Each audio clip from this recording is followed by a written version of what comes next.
À la une ce soir, un bilan positif pour le Conseil local de sécurité et de prévention de la délinquance de la ville de Cayenne. La structure a présenté ce matin les conclusions de ses actions 2016 et 2017 lors d'une séance plénière. Plus de détails dans votre édition. La CIMAD fait front contre le projet de loi sur l'asile et l'immigration. L'association dénonce des dispositions qui mettraient, selon elle, l'accentuation sur la maltraitance institutionnelle des réfugiés et migrants. Nous y reviendrons. Enfin, place à la création artistique avec un atelier de vacances proposé par le chanteur Yuri Tunda et l'association Deuxième Chance. Cette activité offre à des réalisateurs en herbe de réaliser leurs propres clips. Les images à venir dans votre journal.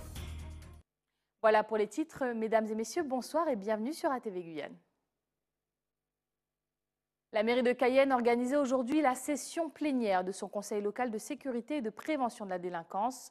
Comment s'est passée cette réunion et quel est le bilan des actions 2016-2017 de cette structure? Les réponses dans ce sujet de Pierre Tréfoux. C'est un bilan positif pour le Conseil de sécurité et de prévention de la délinquance, ou CLSPD, pour la criminalité à Cayenne, qui est en baisse pour l'année 2016-2017.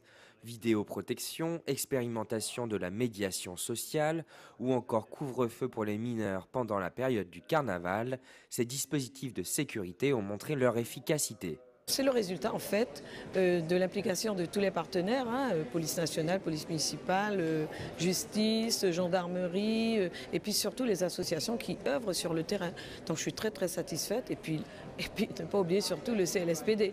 Le CLSPD donc, qui est un service de la ville, qui est un service de la police municipale et qui travaille mais vraiment bien sur le terrain.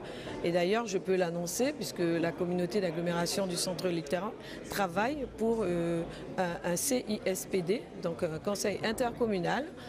Donc 3 communes sont prêtes à franchir le pas, donc Cayenne déjà, Matoury et Rémire. Et maintenant nous attendons la réponse des 3 maires, donc des 3 autres communes, donc Montsinéry-Tonnet-Grande, Roura et Macroyère. Le bilan du CLSPD montre une baisse significative des interventions des forces de l'ordre, grâce à une coopération entre les différents services. C'est un travail qui est quotidien, par l'intermédiaire notamment donc, des caméras vidéo qui sont installées en centre-ville, qui ont un réel avantage, qui nous permettent donc de mieux maîtriser la délinquance, d'intervenir plus vite sur les lieux, de mener jusqu'au bout des enquêtes. Et ce travail de coordination est réellement parfait. Dans les quartiers, il y a un travail donc, de plus long terme, de plus grande profondeur qui est mené par les médiateurs sociaux. De plus en plus ont été recrutés au cours donc, de l'année 2017. C'est ce bilan favorable que l'on vient de faire. Voilà, il faut que ces actions se développent. Pour le Conseil de sécurité et de la prévention de la délinquance, l'objectif reste le même pour cette année. Mieux prévenir la délinquance des mineurs. Une campagne de sensibilisation sur les risques d'incarcération leur sera proposée, mais aussi des ateliers pour avertir les parents directement. Au chapitre politique, ce matin, le sénateur Karam a demandé la prorogation de la tarification sociale de l'eau jusqu'en avril 2021. Objectif de cet amendement qui a finalement été voté, faciliter l'accès à l'eau des habitants de Guyane et de l'outre-mer en général. Écoutons son intervention. J'insisterai encore davantage sur la gravité de la situation en rappelant que la distribution d'eau potable n'est quantitativement plus ou pas encore assurée dans plusieurs territoires ultramarins. En Guyane et à Mayotte d'abord, 15 à 20% des habitants n'auraient pas accès à l'eau potable. Véritable paradoxe. C'est en effet la couverture par le service qui est insuffisante sous le double effet d'un retard d'équipement et d'une croissance démographique galopante qui, d'une part, densifie les écarts et les zones périurbaines et, d'autre part, génère de l'habitat informel. Et cela s'ajoute en Guyane un véritable fléau. La contamination des eaux par le mercure résultant d'activités d'orpaillage illégales. Elle pose dans des sites isolés un problème majeur de santé publique. Dans les villages amérindiens Wayana du Haut-Maroni, plus de 90% des enfants présentent des taux de mercure supérieurs aux valeurs seuil définies par l'OMS. En Guyane, seule la communauté d'agglomération du centre littoral, soit environ 6 communes, dotée d'un service d'eau mieux structuré, a pu opérer une refonte de sa tarification par l'instauration d'une progressivité et d'un chèque eau. Les 3 autres communes engagées ont pour l'instant pris leur part du retard en raison d'importants besoins d'investissement. Ce sont souvent des communes du fleuve et quand on sait que la Guyane est le 3e territoire au monde en quantité d'eau. Grand Santi, Maripasoula, Saint-Georges de l'Oyapock. Permettez-moi néanmoins de saluer ici leur engagement, car de leur expérience naîtra nécessairement des enseignements pour les autres collectivités ultramarines. Politique toujours, le Premier ministre Édouard Philippe a présenté son projet de réforme constitutionnelle ce mercredi lors d'une conférence de presse à Matignon. Il a notamment annoncé la réduction de 30% du nombre des parlementaires et l'interdiction du cumul des mandats. Une assemblée moins connue est aussi concernée par cette réforme, le CESE, le Conseil économique, social et environnemental. Le gouvernement veut réduire de moitié le nombre des conseillers. Ils sont aujourd'hui 233, dont 12 issus des collectivités d'outre-mer, une pour chaque territoire. Serons-nous impactés par cette réforme? Élément de réponse de nos correspondants parisiens. Une transformation profonde du Conseil économique, social et environnemental qui deviendra une chambre de la société civile chargée, avec un nombre de membres réduit de moitié, d'organiser les consultations des citoyens et des experts sur les projets d'avenir pour notre pays. Une simple phrase dans une allocution de moins de 10 minutes. Édouard Philippe n'a pas vraiment été très précis quant au devenir du Conseil économique, social et environnemental. Le CESE, c'est la 3e assemblée de l'État depuis 1925, derrière le Sénat et l'Assemblée nationale. Dans cette institution siègent 233 conseillers nommés par les responsables politiques et les représentants syndicaux. Depuis 2010, un groupe spécifique aux Outre-mer réunit 12 membres. À l'intérieur de cette délégation, nous portons des avis par rapport donc à des projets de loi. Il s'agit d'être présent à l'intérieur de toutes ces institutions pour porter au plus haut donc, les problématiques des Outre-mer. Le rôle du CESE est purement consultatif. Son budget avoisine les 40 millions d'euros par an. Le gouvernement veut faire des économies et le rendre plus efficace. Mais les conseillers ultramarins ont peur de cette réduction généralisée. Imaginez un seul instant qu'on puisse toucher à la composition de notre groupe tel qu'il existe aujourd'hui. Chaque territoire doit avoir au moins un représentant. Quand vous allez enlever un seul membre du groupe de l'outre-mer, c'est un territoire qui n'aura plus de représentants et dont la parole et dont l'expérience et dont le vécu ne sera pas porté. Lors de son allocution, le Premier ministre s'est engagé à ce que chaque département soit représenté par au moins un député et un sénateur, mais il n'a pas évoqué les conseillers du CESE. Le projet doit être débattu devant le Parlement avant juillet. La phrase de la semaine a été postée par Christiane Taubira. L'ancienne garde des Sceaux a ainsi tweeté « Montagne d'or ». Les chiffres danseront toutes les danses pour séduire. Ils n'effaceront pas ceci. 1. La mine est un cratère dans la forêt d'Amazonie. Et 2. Avec les mêmes sommes, l'État peut financer la formation des jeunes sans emploi. Ouvrons à présent une page de social avec la grève de la CIMAD, l'antenne guyanaise de cette association de solidarité qui intervient dans les centres de rétention administrative et qui a pour vocation de soutenir les réfugiés et les migrants, a décidé de se joindre au mouvement national qui dénonce le projet de loi pour une immigration maîtrisée et un droit d'asile effectif, examiné hier et aujourd'hui par la commission des lois. Ayodé Germain a tenté d'en savoir un peu plus sur ce lever de bouclier. Le comité d'entraide pour les personnes migrantes existe depuis 1939. En Guyane, elle accompagne quotidiennement les demandeurs d'asile dans leur démarche administrative. Avec ce projet de loi Asile et Immigration, l'association craint un net recul des droits fondamentaux des personnes migrantes. Un projet de loi qui viserait en fait à mieux contrôler, trier, enfermer, expulser et bannir les personnes étrangères. Réduction du délai de recours des demandeurs d'asile qui passe à 15 jours au lieu d'1 mois ou placement plus systématique en procédure accélérée. L'une des mesures les plus décriées de ce projet de loi reste l'allongement de la durée de rétention à 90 jours au lieu de 45.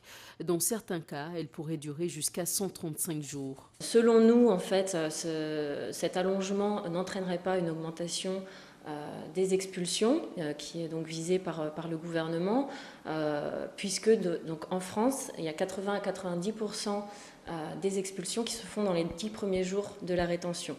Donc pour nous, il s'agirait plutôt d'une augmentation en fait, d'un traumatisme subi par les personnes enfermées, plutôt qu'une augmentation des expulsions. Donc selon nous, ce serait totalement inutile. La CIMAD dénonce également des régimes d'exception dans les Outre-mer, illégaux selon eux, et qui justifieraient des droits au rabais et des abus. La CIMAD dénonce depuis de nombreuses années la fin de ce régime dérogatoire. On remarque que dans ce projet de loi, nos revendications ne sont pas du tout prises en compte. Au contraire, on rajoute encore une mesure dérogatoire dans ce projet de loi pour spécifiquement la Guyane. Que les personnes sont enfermées sur une durée très limitée par rapport en fait, à la métropole.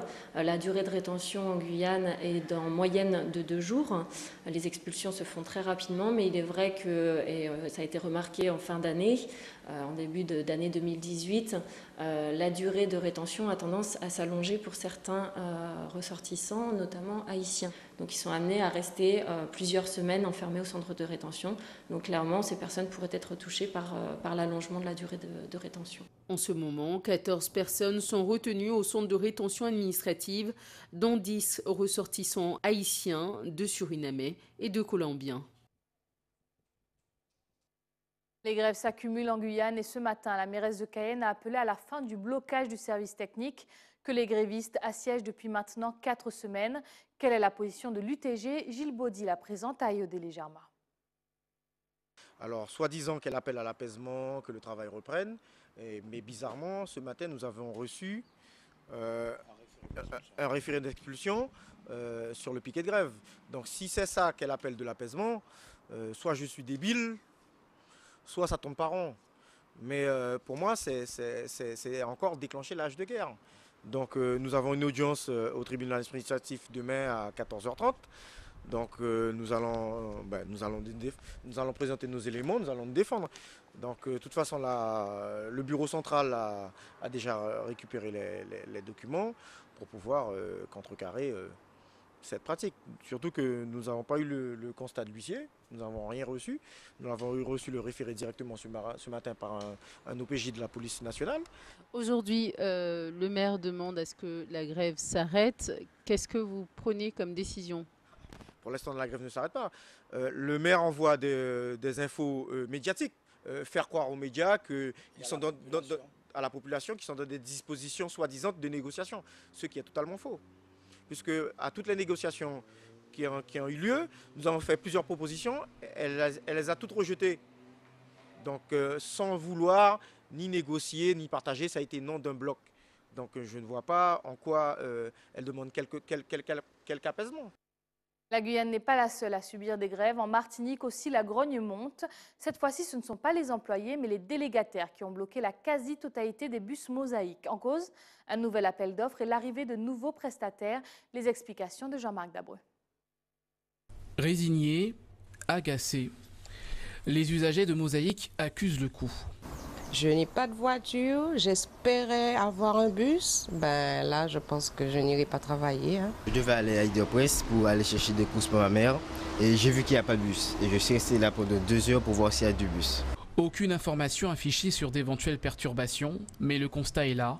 Les bus ne passeront pas par ces arrêts situés le long de la route de Balata. Comme hier, on les a vus passer, on les a entendus, on ne s'est pas posé de questions pour aujourd'hui. Donc pour nous, il y avait des bus aujourd'hui. Il faut se rendre au centre de Fort-de-France pour lire que seules 9 lignes sur 60 sont opérationnelles. À l'origine des perturbations, le blocage par un groupement de transporteurs des dépôts de la compagnie de transport foyalaise. Ils protestent ainsi contre la perte d'une délégation de marché. Pour ceux qui ont eu l'appel d'offres, ceux qui ont eu le marché, c'est-à-dire par la CFTU, aujourd'hui, pour commencer leur marché, ils n'ont pas les moyens humains et ils n'ont pas les moyens en matériel non plus, c'est-à-dire qu'ils n'ont pas les bus. Une contestation qui a déjà fait l'objet d'une décision de justice devant le tribunal de grande instance saisi en référé. L'attribution des marchés n'a pas été retoquée. Le groupement de transport demande donc l'action de l'État. Alors nous sommes arrêtés pour protester et pour demander aux services de l'État de mettre en place le contrôle de légalité qui fait la vérification dont est passé le marché. Depuis le 1er avril, les nouveaux délégataires ont commencé l'exploitation des lignes confiées et espèrent une avancée sur la question du transfert des salariés. Mais compte tenu que nous n'avons pas eu le transfert des salariés qu'on devait y avoir, puisque la partie sortante garde ces documents-là et ne transfère pas les salariés. Donc nous essayons d'assumer comme on peut. Une préoccupation partagée par la CFTU qui prône parallèlement l'apaisement sur ce dossier. Ce qui est nécessaire aujourd'hui, c'est que les salariés soient transférés, ensuite que des solutions soient trouvées pour l'ensemble des entreprises, de faire en sorte que les uns et les autres se retrouvent au mieux, pas nécessairement dans le cadre de ce marché de sous-traitance de la CFTU, mais il ne peut pas nous être demandé, en tous les cas à nous, CFTU, d'aller à l'encontre du droit. Un conflit qui se rajoute aux nombreuses autres perturbations qui ont déjà touché le réseau Mosaïque depuis le début de l'année, mettant régulièrement à l'épreuve la patience des usagers. Envolons-nous à présent vers la Guadeloupe qui multiplie les actions pour limiter les effets nocifs de la propagation des sargasses. La file de Saint-François, fortement touchée, a mis la main à la poche et dépensé pas moins de 20 000 € pour protéger ses berges. Un reportage d'Anne-Elisabeth Artsen. Régulièrement impactée par l'arrivée de nombreux bancs de sargasses sur ses côtes, la ville de Saint-François a imaginé cette année un nouveau dispositif qui empêche l'échouage d'algues dans la marina. Avec les forces vives, parce qu'il y a eu une forte mobilisation des citoyens bénévoles qui sont aussi des connaisseurs de Saint-François, du milieu marin, avec les services de la marina, de la capitainerie et du centre nautique municipal, eh bien, nous avons réussi à mettre en œuvre un dispositif à partir d'une ancienne piscine en eau de mer, propriété de la Riviera du Levant, et avec son autorisation, des barrières pour justement empêcher aux sargasses d'aller dans la marina en particulier, pour protéger quelques plages, en particulier à l'embouchure de la marina et au centre nautique dans cet espace qui est le lagon. C'est la preuve que la volonté humaine peut produire ses effets. Et on le voit aujourd'hui, la marina est propre. En charge de la capitainerie de Saint-François, Jean-Marc a coordonné la mise en place de ce dispositif. Il y a eu deux phases. La première, c'est d'empêcher les algues de continuer à pénétrer dans la marina, donc en mettant un barrage orienté plus à l'ouest. Et la deuxième phase, ça a été de récupérer les algues qui stockées dans la marina qui étaient là par des engins mécaniques pour les évacuer. Donc je pense qu'il y a un tiers qui ont été évacués par les engins mécaniques, un tiers a coulé et un petit tiers a dû partir parce que le vent s'est orienté nord et a permis d'évacuer une partie de ces algues. Alors l'idéal, c'est qu'elles ne rentrent pas dans la marina. Donc on est encore à la recherche de la bonne solution et pour empêcher qu'elles rentrent, puisqu'après c'est une nasse, c'est difficile de les évacuer. La ville de Saint-François a d'ores et déjà investi 20 000 € pour le nettoyage de sa marina et attend les renforts financiers et mécaniques, mais surtout humains de la Riviera du Levant pour continuer le ramassage de ces algues sargasses sur l'ensemble de ses plages. Si en Guadeloupe, on cherche des solutions, ici en Guyane, la réapparition des sargasses soulève de nombreuses interrogations. Comment expliquer ce phénomène? Ces algues sont-elles dangereuses et combien de temps elles stagneront sur nos côtes? Pierre Tréfoux a posé ces questions à Hélène Delvaux, chef du service biodiversité de l'ADEAL.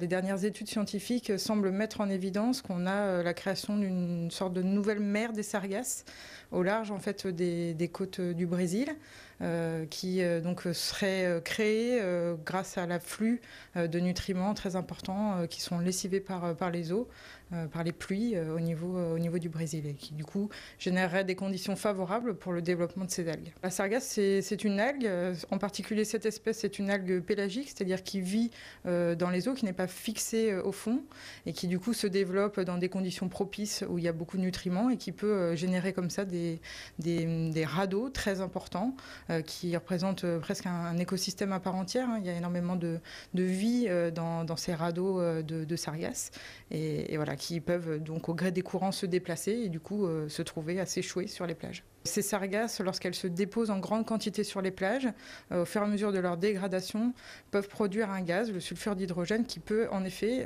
être dangereux pour la santé à des taux importants. Dans les Antilles, il y a justement un dispositif de surveillance très important vis-à-vis de ces rejets de gaz. En Guyane, justement, suite aux arrivées massives en 2015, l'ARS s'est équipée justement de dispositifs de mesure de ce sulfure d'hydrogène pour justement essayer d'évaluer s'il y avait des risques pour la santé humaine. En Guyane, on a des conditions en fait de brassage des eaux à cause des houles, à cause des courants, qui remettent en suspension, qui reprennent ces sargasses assez rapidement. Ce qui fait qu'en 2015, on n'a pas eu besoin de déclencher en fait de dispositifs de ramassage. Les communes n'ont pas ramassé non plus les algues parce que très rapidement, elles sont reparties avec les marées. Elles ne se sont pas retrouvées à s'entasser sur les plages pendant des jours et des jours, comme ça peut être le cas aux Antilles, où elles sont piégées dans des anses, dans des baies. En Guyane, on n'a en effet pas ce phénomène de positionnement sur du long terme des algues sur les plages. Un petit mot de culture avec l'initiative du chanteur Yuri Tunda et l'association Deuxième Chance qui ont animé un atelier de formation musicale à l'attention de jeunes âgés de 11 à 16 ans. Objectif, les initier à la réalisation d'un clip après une première expérience fructueuse que vous verrez dont vous verrez les résultats dans ce sujet de Jonathan Lariot. On n'est pas nés sur le même sol, mais laisse la musique parler et envahir ton corps. Ce clip, c'est ici qu'il a été créé, dans cette petite salle de l'association Deuxième Chance. Et derrière les textes, c'est quelques jeunes des quartiers de Cayenne. C'est à travers la musique qu'ils ont choisi de parler d'une réalité qu'ils veulent dénoncer et pointer du doigt. En parlant, on ne se comprend pas vraiment et ils ne comprennent pas vraiment ce qu'on veut dire, qu'en chantant, quand ils écoutent, ils comprennent vite. C'est comme s'exprimer quoi. Si on a des choses qu'on ne peut pas dire en parlant, ben, on peut les dire en chantant quoi. Toi par exemple, qu'est-ce que tu aimerais dire justement dans ces clips? Ben, expliquer la violence, la pauvreté, il y a certaines familles qui n'ont rien. Pour certains d'entre eux, c'est la deuxième session à laquelle ils participent. À la réalisation, Yuri Tunda, un artiste guyanais. En chantant, ça apporte une valeur, ça apporte quelque chose en plus pour moi. C'est une symbiose, hein, la musique plus les paroles, ça donne de la puissance aux mots. La majorité ont des choses à dire, mais ils savent déjà quoi dire et nous, on est là juste pour faciliter cette expression-là. Le fait de sortir ces mots-là qui sont enfouis, qu'ils n'osent pas dire, ou des phrases, ou d'une histoire. La formation n'en est qu'à ses débuts. Le clip, une fois écrit, sera tourné vendredi prochain. On veut vivre en musique, on veut rêver en musique, yeah. Alors on vit en musique. C'est la fin de ce journal, mais avant de le refermer, rappel des principaux titres de ce 4 avril. Bilan positif pour le Conseil local de sécurité et de prévention de la délinquance de la ville de Cayenne. La structure a présenté ce matin les conclusions de ses actions 2016 et 2017 lors d'une séance plénière présentée dans cette édition. La CIMAD qui fait front contre le projet de loi sur l'asile et l'immigration. L'association dénonce des dispositions qui mettraient, selon elle, l'accentuation sur la maltraitance institutionnelle des réfugiés et migrants. Nous avons été à leur rencontre. Enfin, nous avons parlé création artistique avec un atelier de vacances proposé par le chanteur Yuri Tunda et l'association Deuxième Chance. Cette activité a offert à des réalisateurs en herbe de réaliser leurs propres clips, des images que vous avez découvertes dans votre journal. C'était le journal de la rédaction. Merci de nous avoir choisis. Tout de suite, l'édition nationale de BFM TV. Excellente soirée avec les programmes d'ATV Guyane. We wish you a very pleasant evening.